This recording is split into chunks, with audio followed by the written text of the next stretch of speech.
અંકલેશ્વર શહેર એ division police દ્વારા સુરક્ષા સેતુ સોસાયટી અંતર્ગત અખિલ ભારતીય વિદ્યાર્થી પરિષદ અંકલેશ્વરના સંયુક્ત ઉપક્રમે કોલેજના વિદ્યાર્થીઓમાં નશા મુક્તિ અને સાયબર ક્રાઇમ અવેરનેસ જાગૃતિ અભિયાન કાર્યક્રમ શારદા ભવન ટાઉન હોલ ખાતે એ ડિવિઝન પોલીસ મથકના પીઆઈ પીજી ચાવડા, અખિલ ભારતીય વિદ્યાર્થી પરિષદ અંકલેશ્વરના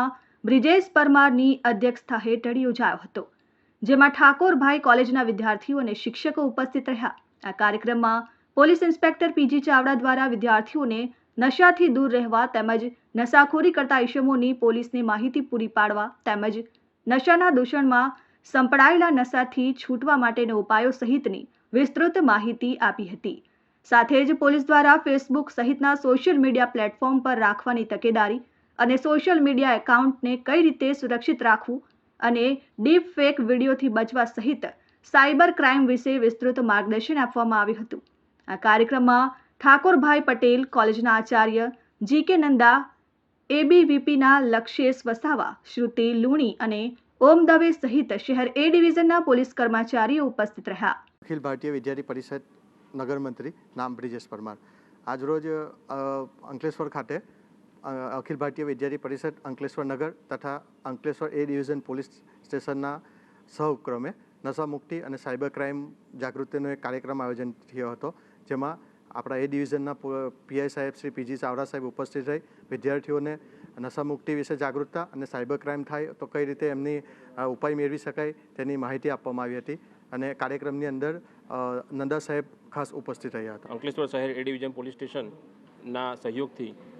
કોલેજના વિદ્યાર્થી મિત્રો માટે એક કાર્યક્રમનું આયોજન કરવામાં આવ્યું હતું, જેની અંદર નશા મુક્તિ અભિયાન તેમજ સાયબર ક્રાઇમ અવેરનેસના બે મુખ્ય મુદ્દા ઉપર ચર્ચા કરવામાં આવી હતી। આ બાબતે વિદ્યાર્થીઓને નશાથી દૂર કેમ રહેવું, નશા બાબતની જે નશાખોરી કરતા લોકોની જો માહિતી મળે તો પોલીસને કઈ રીતે કોન્ફિડન્શિયલ માહિતી પૂરી પાડવી, પોતે આવા દૂષણમાં દુર્ભાગ્ય રીતે જો સપડાય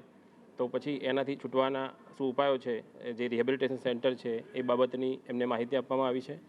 તેમજ સાયબર ક્રાઇમના અંતર્ગત તેઓને ઇન્સ્ટાગ્રામ, ફેસબુક જેવા સોશિયલ મીડિયાના જે પોતાના એકાઉન્ટ છે એને હેન્ડલ કેવી રીતે કેરફુલી કરવા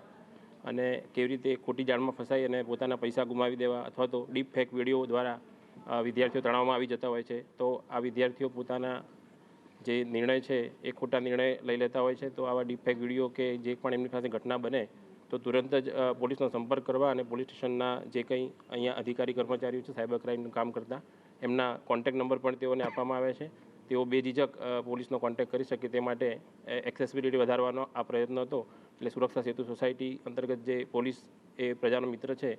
એ સૂત્રને સાર્થક કરવા માટેનો આ કાર્યક્રમનું આયોજન કરવામાં આવેલ। Dharmesh Patel, RN news, Ankleshwar.